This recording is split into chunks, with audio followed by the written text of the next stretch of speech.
হয়, এইটো একক প্ৰচেষ্টাই বুলি ক'ব পাৰি। যিহেতু তেওঁলোক বিপদত পৰিছে বুলি নিজৰ দৃষ্টিক আমাৰ নিজৰ ঘৰতো বা নিজৰ জেগাতো হৈছে কৃত্ৰিম বান, কিন্তু ইয়াত যি ধৰণে কি হৈছে মোৰ তুলনাত বহুত বেছি। আৰু আমাৰ নিজৰ ঘৰত হৈছিলে যদিও আমি যথেষ্টখিনি সকাহ পাইছোঁ, আমাৰ তেনেকুৱা বিস্তৰ ক্ষতিসাধন হোৱা নাই। গতিকে লৈ পেলাই যেতিয়া এখন ডিষ্ট্ৰিক্টত এখন ৰাজ্যত যেতিয়া এনেকুৱা ক্ষতিগ্ৰস্ত হয়, তেতিয়া আমি ওচৰ চুবুৰীয়া হিচাপে বা এখন ডিষ্ট্ৰিক্টৰ মানুহ হিচাপে আমি ৰৈ থাকিব নোৱাৰোঁ।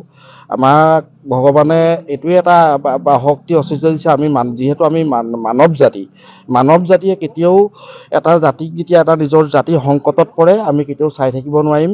আমি অনাগত দিনত আমি এনেকুৱা জাতি বিপদত পৰিলে আমি সদায় আগত থাকিম আৰু এনেকৈ কাম কৰি যাম। আৰু এই চেগতে মই যি ব্যক্তি এজনে মোক এই ক্ষেত্ৰত সহায় কৰিছিলে, তেখেতৰ ছৈয়দ আহমদ নাম তেখেতৰ সহযোগীও কেইজনমানো আছিলে। তেখেতে মোক যিখিনি তাৰ পৰা পৰামৰ্শ বা যিখিনি অনুদানৰ কাৰণে যিখিনি কৰিলে বা দিলে, সেই তেওঁৰ লগত সহযোগ কৰি আজি মই নিজস্ব ফালৰ পৰাও মই সহযোগ কৰি ইয়াত আজি অনুদানটো দিছোঁ।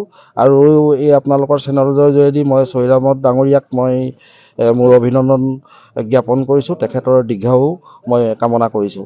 হয়, আমি পৰৱৰ্তী পদক্ষেপ ভাবিছোঁ। আমি উচ্চতম বা ঊৰ্ধ্বতম কৰ্তৃপক্ষৰ লগত মই কথা পাতিছোঁ যে পৰৱৰ্তী সময়ত আমি সদৌ অসম আৰক্ষী সন্থাই এই মানুহবিলাকৰ কাৰণে আমি 10-15টা ঘৰ বনাই দিব পাৰোঁ নেকি, কেনেদৰে বনাই দিব পাৰোঁ, ঢালাই ছিষ্টেমত হওক বা পোচ পুতি হ'লেও যিখিনি ওখ কৰি পেলাই আমি কেনেকৈ কৰিব পাৰোঁ মই আলোচনা কৰি আছোঁ।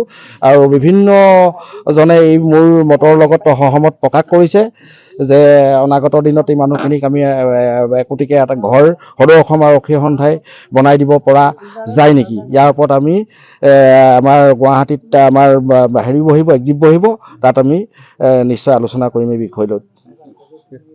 যিকোনো খবৰৰ বাবে যোগাযোগ কৰক 9181307221 আমাৰ এই নম্বৰত।